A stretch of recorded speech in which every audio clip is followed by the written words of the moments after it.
Ibu, bapak, saudari, saudara, rekan-rekan muda, dan adik-adik sekalian dimanapun kalian berada, bertemu kembali dengan saya Romo Tino SSCC di dalam catatan peziarah.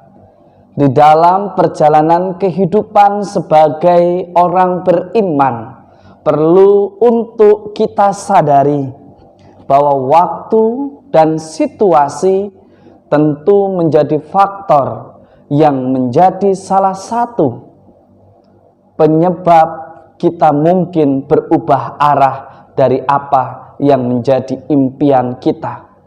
Maka sangat penting kita memiliki iman yang kuat, yang senantiasa menjadi pegangan di dalam perjalanan persiaran hidup kita. Dan ketika di dalam menghadapi dan menjalani hidup sebagai orang beriman terasa berat, bawalah dan persembahkanlah kepada Tuhan segala usaha keluh kesah kita di dalam doa. Dan percayalah bahwa Tuhan akan memberikan yang terindah di dalam hidup kita. Sebelum kita mendengarkan permenungan dari catatan peziarah, marilah kita membuat tanda kemenangan Kristus. Dalam nama Bapa dan Putera dan Roh Kudus. Amin. Allah Bapa yang Maha Pengasih, Engkau telah memilih Santo Lukas untuk menyingkapkan misteri kasih-Mu terhadap orang miskin melalui pewartaan lisan dan tertulis.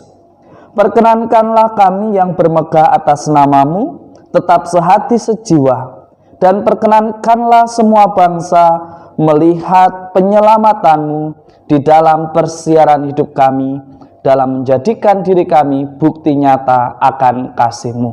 Demi Kristus Tuhan dan pengantara kami. Amin. Ibu, bapak, saudari, saudara, rekan-rekan muda, dan adik-adik sekalian yang terkasih di dalam Yesus Kristus, seringkali tanpa kita sadari bahwa waktu dan situasi dapat mengubah pribadi manusia berbalik dari misi atau meninggalkannya atau bahkan mengaburkannya, karena di dalam perjalanan ada persimpangan di mana menuntut sebuah pilihan. Apakah kita tetap pada pilihan hidup kita, ataukah kita memilih jalan yang berbeda?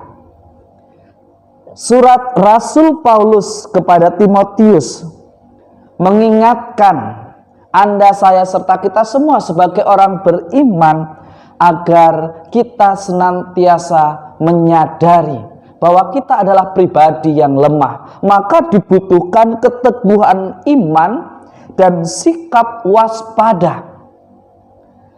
Salah satu bentuk sikap waspada agar kita tidak tersesat, agar kita tetap ingat pada misi kita, tujuan hidup kita ketika kita membuat pilihan dan komitmen hidup, maka kita harus tetap mengandalkan Tuhan, selalu memperjuangkan cinta Tuhan.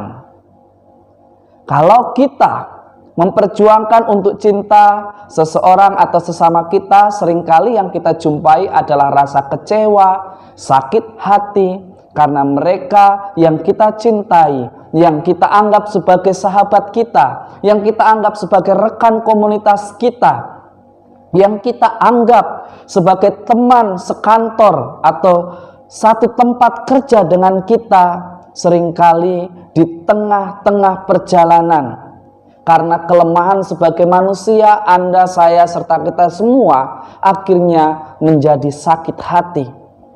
Tetapi jika hal itu dilakukan untuk Tuhan, segala macam yang kita lakukan adalah untuk kemuliaan-Nya, dan kita berpegang teguh pada ajaran Tuhan, maka kita tidak akan mudah terombang-ambingkan oleh rasa kebosanan, oleh rasa kesepian. Bahkan Anda, saya, serta kita semua dimampukan untuk merangkul kesepian itu agar kita tidak salah langkah di dalam perjalanan hidup. Tentu apa yang saya katakan pada hari ini tidak mudah. Seringkali ambisi dan keinginan tak teratur kita mengendalikan cara berpikir dan cara bertindak kita. Maka betul yang disampaikan oleh Paulus pada hari ini, pada pesta Santo Lukas, seorang pengarang Injil. Kita bisa belajar bagaimana seorang Lukas yang tidak hidup atau tidak mengenal siapa Tuhan Yesus secara langsung, tetapi imannya membantunya untuk mengerti, membantu dia untuk menjadi sahabat yang setia bagi Paulus. Ia menjadi seorang pengarang Injil.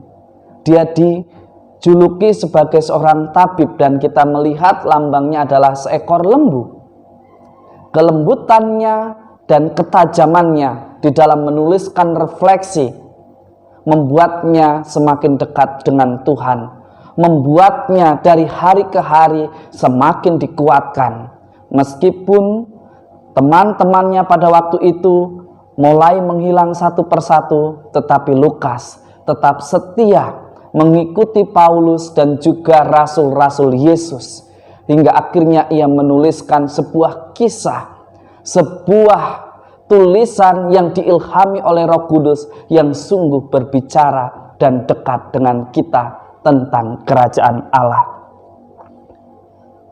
Belajar dari Lukas, menjadi utusan dan pembawa damai tidak perlu takut hidup dalam kekurangan. Jika kita melayani segala sesuatunya untuk Tuhan dan bukan untuk kemuliaan diri kita sendiri, dan bukan untuk sebuah pujian ataupun dan bukan untuk sebuah pelarian dari persoalan atau pelarian dari ketidaknyamanan di rumah atau di komunitas, percayalah, di dalam setiap karya, tugas, dan tanggung jawab kita yang kita lakukan, tidak hanya dengan logika, tetapi keikhlasan batin yang berasal dari hati. Ketika kita menyayangi, ketika kita mencintai segala tugas, tanggung jawab kita, Tuhan akan menjadikan hidup Anda, saya, serta kita semua menjadi kehidupan yang penuh berkat. Tentu di dalam dunia seperti sekarang ini, pasca kebenaran, dunia kekurangan damai dan kasih, karena setiap orang berlomba-lomba untuk mengatakan bahwa kesuksesan terjadi di zaman saya. Kesuksesan suatu acara terjadi karena saya. Kesuksesan di dalam belajar karena usaha keras saya. Satu hal yang seringkali kita lupakan, semuanya itu sebetulnya terjadi dan kita dimampukan karena ada Dia Sang Maha Tinggi, Sang pemilik kehidupan yang cintanya tak terbatas itu, yang mewujud menyatakan di dalam hidup kita. Maka Anda, saya, serta kita semua yang mengaku diri sebagai anak-anak Allah, hendaknya dengan mewartakan damai dan kasih, dunia dan sesama akan memberikan apa yang dibutuhkan untuk hidup. Kita mulai dari diri kita sendiri, memberikan kasih secara nyata, bukan kasih yang meminta untuk dibalas, bukan kasih yang meminta untuk dibeli dan dibayar, tetapi meminta segala sesuatu dari ketulusan hati untuk membiarkan nama Tuhan semakin dimuliakan. Semoga berkat Tuhan senantiasa melindungi dan memberkati kita semua, Bapa dan Putera dan Roh Kudus. Amin.